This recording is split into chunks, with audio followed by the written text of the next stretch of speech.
Okay. So, hey, everybody, it's Kim Buck from the Buck It List, and we have Tim Donnelly from California on the line, and we're going to have an interesting conversation about the Second Amendment, what he's done in the past, what he's currently doing, and what's going on in crazy liberal California. So, hi, Tim. How you doing? Hey, Tim. It's great to be on with you. Oh, great. I'm so glad you had the time to do this. I know you're busy running your campaign.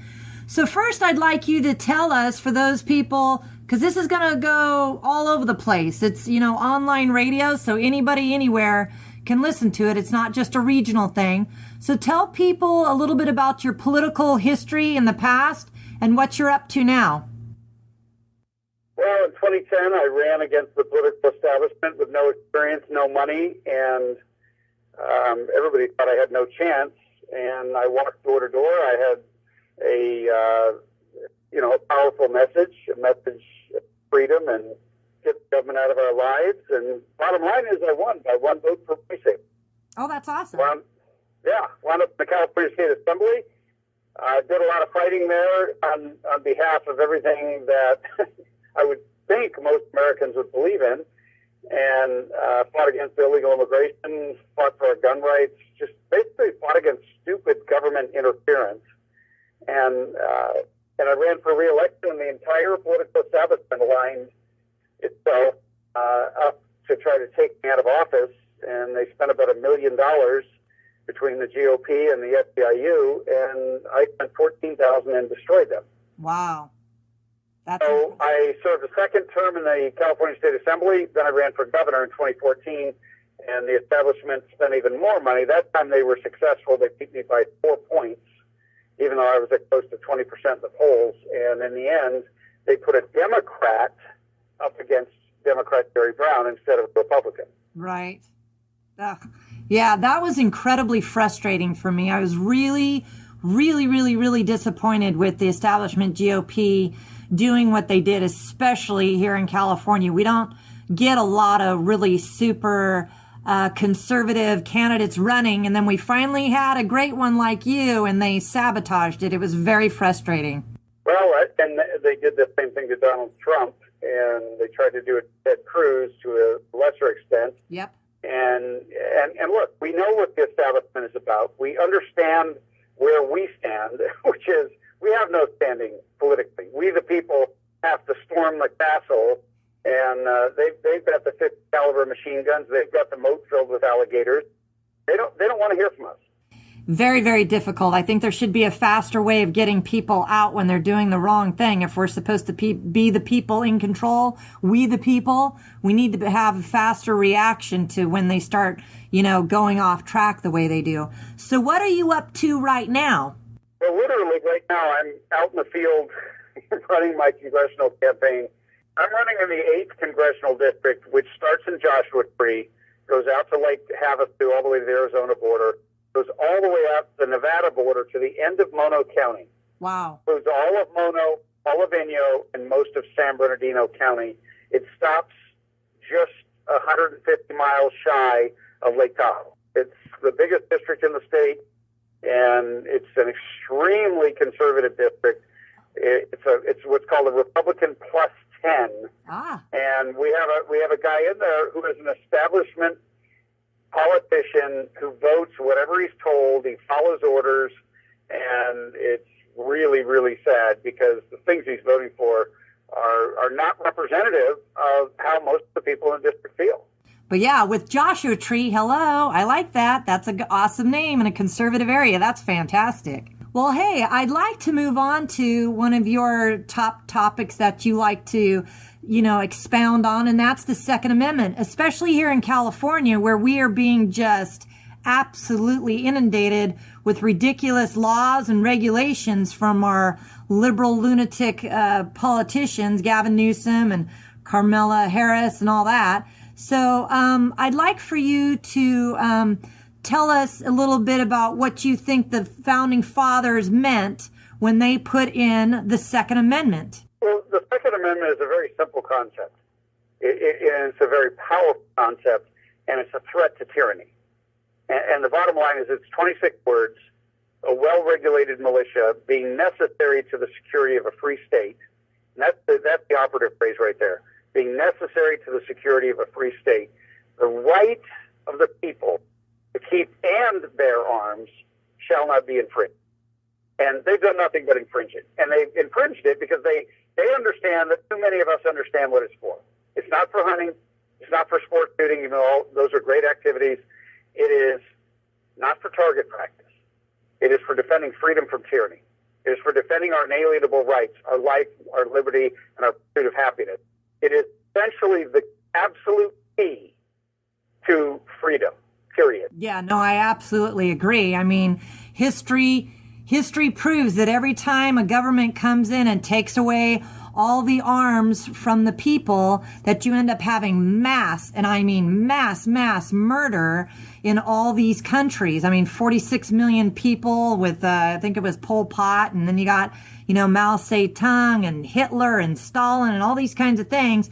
And we know from history with the World War II and the Japanese attack, they said themselves the reason they didn't come on our land was because behind every blade of grass, somebody owned a gun.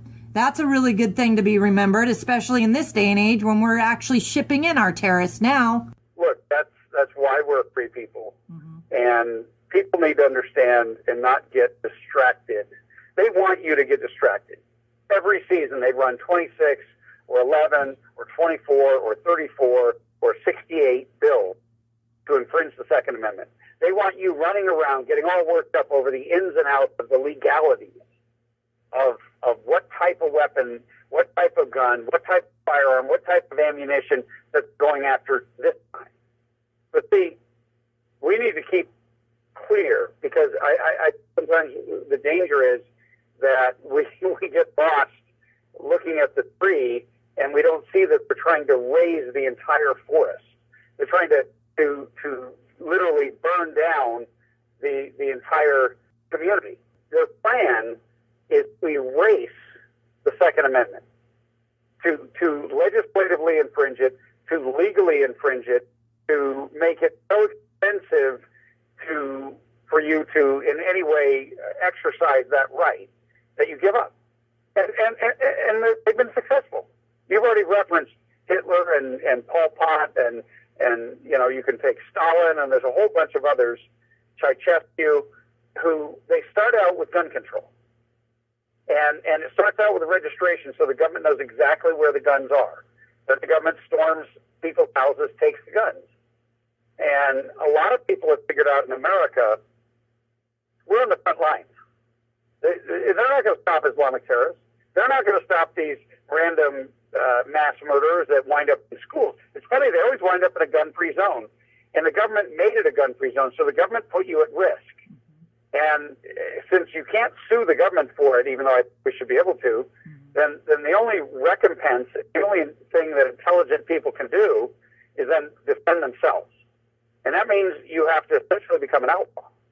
Yeah. To carry, whether you have a concealed carry weapons permit or not. Mm-hmm. You have to carry, you have to train yourself, and you have to fully understand that there is no they that are going to protect you. There's only we, there's only us, there's only you. Well, as a single female who's lived on her own for the last, let's see, am I going to give it away? Like about 31 years?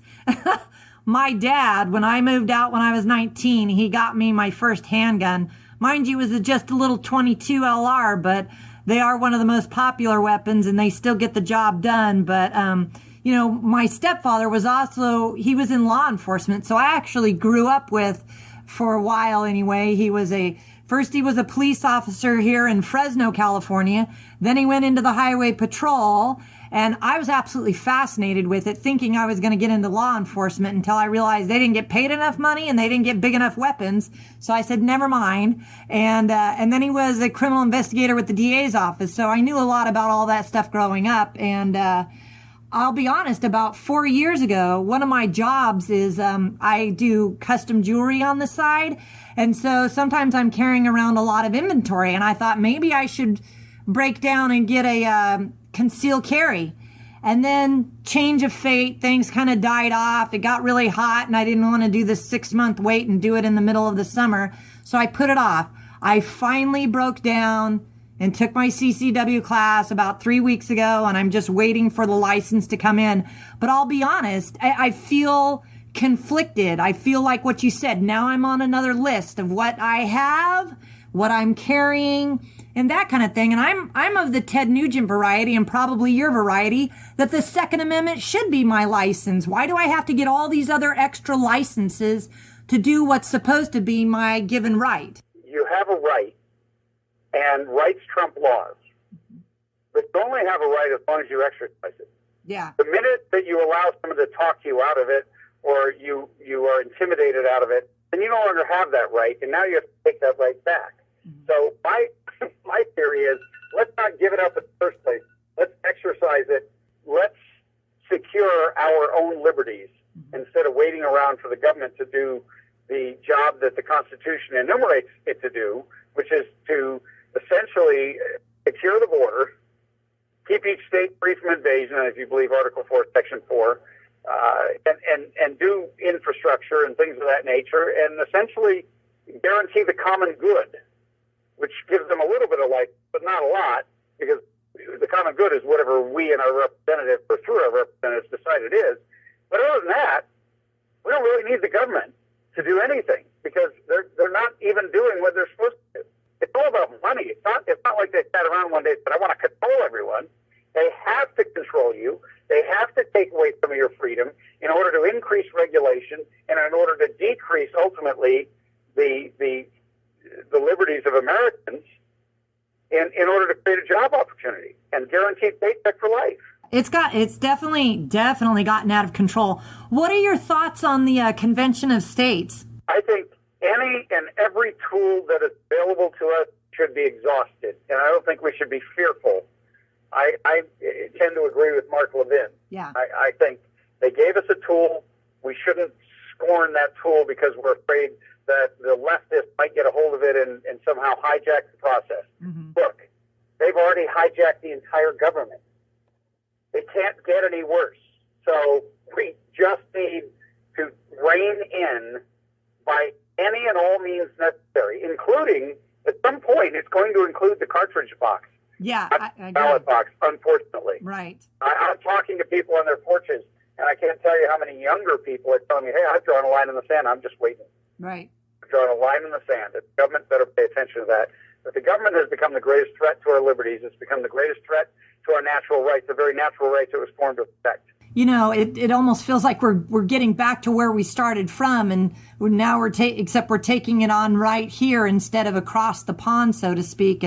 But we've got King Obama on the throne right now, you know, dictating what he thinks is right and that kind of thing. So it's just not surprising at all. And what's that saying? I think it might have been Thomas Jefferson about every now and then you have to feed the tree with some blood. Every so often you must refresh the tree of liberty with the blood of patriots and tyrants. Yeah, so I was at the API, the American Principal Institute that we had here a couple of weeks ago, and Mark Levin, key speaker, and you were one of the main speakers and that kind of thing. And I thought it was really great. So many people have been, like you said, scared of the Convention of States when they're like, oh, I don't think we should do this. Like you said, get out of control. But it's like, who were the people who made up the Convention of States? It was the founding fathers who created the Constitution.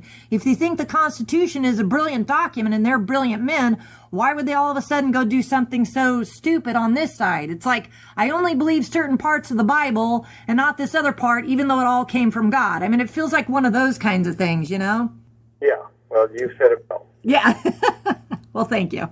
But yeah, I absolutely believe that we need to take every opportunity to do that. I think we definitely need to have more people like yourself who, you know, go back to the Constitution and find that as their guiding document for what we should be doing. We definitely need to work on term limits because these people get so entrenched, they don't know what else to do, and all they want to do is hold on to their power. So then all they do is spend their time fighting against us to stay in power and, you know, raise more taxes so that they can have more money and more power. And it's just a vicious little circle here. I have another question for you. Since California is constantly under these attacks that we've been talking about, And I just find it really interesting. What are your thoughts on when politicians, after taking the oath of office to uphold the Constitution and the Bill of Rights, then work tirelessly against it, again, and especially it seems like their favorite target is the Second Amendment. I personally consider this to be treasonous. You say that you're going to protect and uphold the Constitution, and then you use my money as a taxpayer to work against what I believe in and what is supposed to be the law of the land. I personally think they should be legally removed from office as a treasonous act. What are your thoughts on that? Well, I'm in favor, as I said before, of any and all means by which to restore our republic and defend our liberties. Simple as that. So if there is a mechanism by which we can do that, and then we have an impeachment process, presidency level, and we have other processes within the states and also at the federal level, we should make all use of it. Absolutely. But the problem is, if you're depending on the very people who are infringing your rights and their buddies to hold them accountable, good luck. The few that stand up like Ted Cruz does, then he gets bashed, and I'm like, but at least he stood up.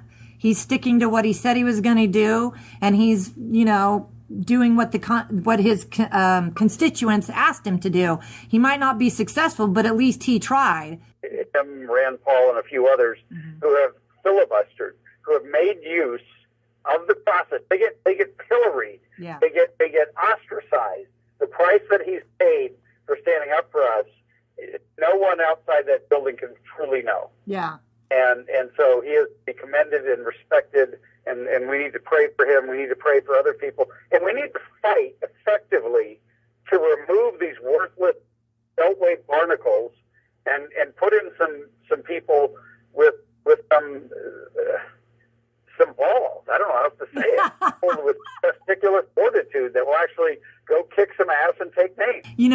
Be on my feet standing, then being on my knees succumbing and just, capitulating, which that's what everybody's so used to doing. And I look back and I think to people, when I'm die on my feet than live on my knees. Right. There you go. I'm one of those people that when I see what's going on right now, like we were screaming and crying with frustration and anger for the last 7 years of what is in office with the Obama administration and the sheer tyranny that is going on, and saying, especially in the Tea Party, which I'm a part of, that we just need a constitutional conservative who's able to do these things. And then we get them and everybody poo-poos it. And I'm just like, I don't understand you people. I feel like I'm living in the twilight zone, that you're going to go with somebody who actually funded all the opposition for the last 40 years. And I'm thinking, I'm so glad you people weren't around when George Washington pulled off the miracle that he did with such a small troop of men, with bare bloody feet and hardly any weapons against the Haitian army. Well, I think we should be very, very cautious in shooting the people on our side at this point. And I'll tell you what we should do going forward. Senator Ted Cruz is now out of the race. He was an admirable candidate. He's somebody that I have a great deal of respect for. Donald Trump is an unknown factor in many ways, but so was Ronald Reagan. Ronald Reagan was someone who had been a Democrat. He was not just a Democrat, he was a union organizer. But he was virulently anti-communist. Donald Trump is not someone that we really know all of his positions, and I would bet that he would disagree with you and I on almost half, certainly on a number of the social issues. But one thing, I've met the man, and one thing that comes through is he loves America. And I think if we understand constitutionally what we're looking for out of a president, I don't want a pastor. We have too many pastors in this country, and most of them have no courage. Most of them are not out there leading the charge like the pastors of old with the Black Robe Brigade. You would have had pastors who were leading men into battle with guns. Can you imagine a pastor doing that today? No, I know. There's a handful. But the bottom line is, We need a president who actually executes the law. That's his job. He's there as a leader. If you use the bully pulpit, he's got to be somebody who will stand up and negotiate for it in America's interest. I think when it comes to three things: securing the border, when it comes to keeping Islamic terrorists out through the immigration system, and rooting out the political correctness in our national security agencies that has put our safety and security at risk, and is ultimately responsible for the deaths of those 14 Americans in San Bernardino, including one of my neighbors who was a 37-year-old father of 6 who went to school with my kids. We buried him. We went to a funeral of 400 people. Guess what? The congressman I'm running against, Paul Cook, he didn't show up. Neither did Obama. And Obama was down the night before. It's pathetic. And this blood is on their hands for not fixing this system and not taking their enumerated duties and their oath seriously. So when it comes to those things, and when it comes to negotiating trade deals, I think we might be surprised. I can't guarantee you anything, but it's inevitable.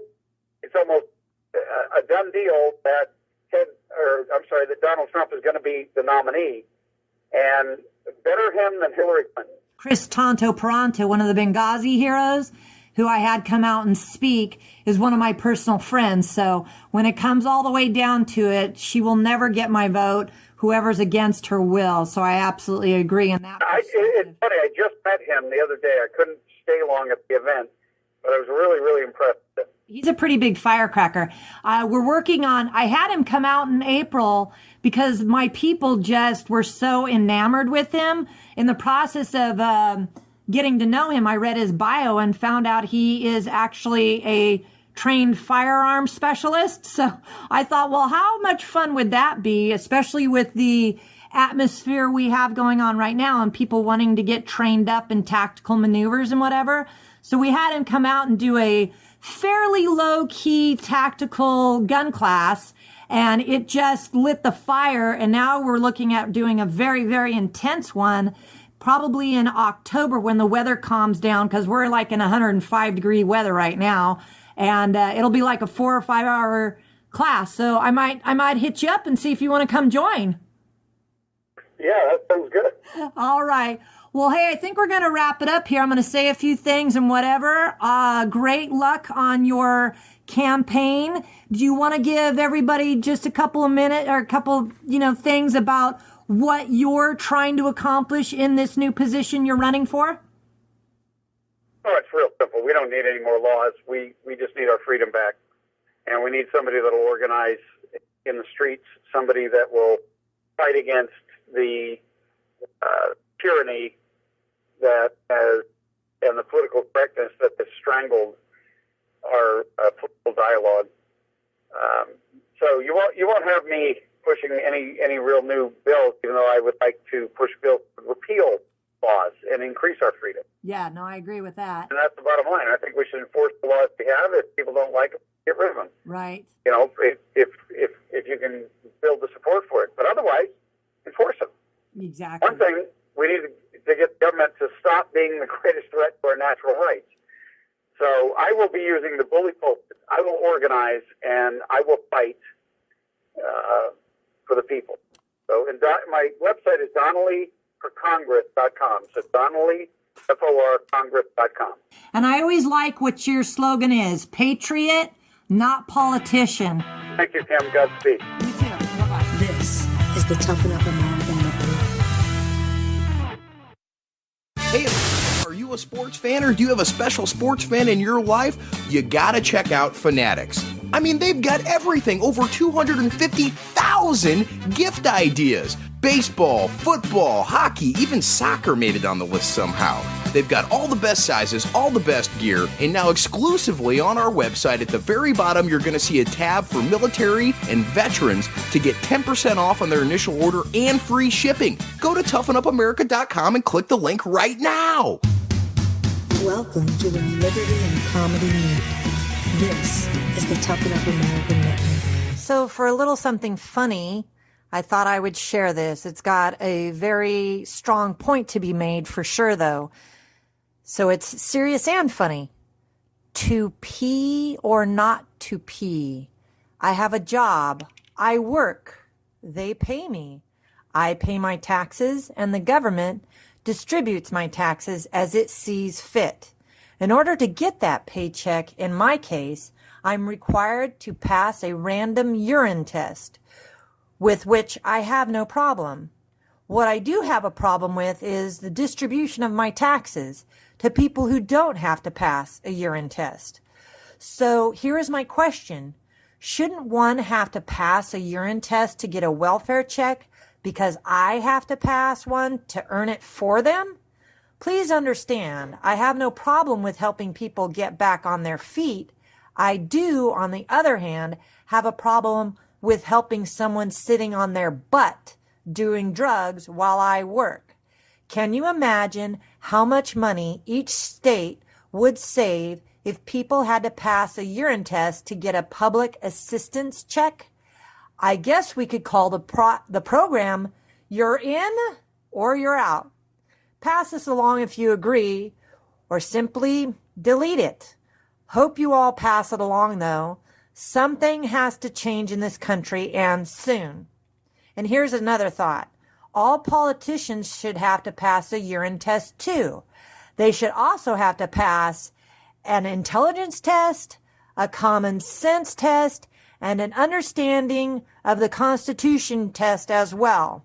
And I say amen to that, especially when it comes to common sense and understanding the Constitution, since they are supposed to be upholding the Constitution. And now for something a little bit more serious, very poignant, especially in our time and age, what's going on in the world. And this is from one of our favorite all-time presidents, Abraham Lincoln. Shall we expect some transatlantic military giant to step over the ocean and crush us at a blow? Never.